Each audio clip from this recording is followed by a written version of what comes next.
कांथ पड़ी जड़े मृत दुई आहत एभली एक घटना घटी सोनपुर जिला डोंगुरीपाली निकटस्थ सहरापाली ग्राम घटना जड़े वृद्धर मृत्यु होता बेले मां और 7 मासर छुआ आहत थिबा जଣାपड़ी। सूचना अनुसार गतकाली राति 3 जण खाई पी घरे शोइथिले। राति हठात माटी कांथ तांको उपरे पड़िथिला। कांथ तले 3 जण दबी रहितबा बेले परिवार लोके सेमानंकु उद्धार करी बलांगीर भीमभोई मेडिकल कॉलेज हॉस्पिटल को आनिथिले। सेठारे चिकित्साधीन अवस्था सुरुबाली मृत्यु होइतबा बेले अपरपक्षे अन्य 2 जनक स्वास्थ्य अवस्था स्थिर होइतबा जଣାपड़ी। काली काथ पड़ी गोटे मरीगला और जुड़े एक्सीडेंट हो सीरीयस अच्छा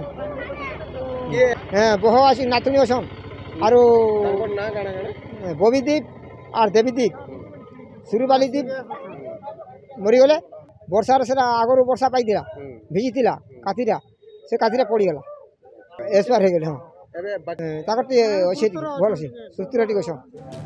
बलांगीर गुप्तेश्वर पृष्टि रिपोर्ट खबर ओडिशा।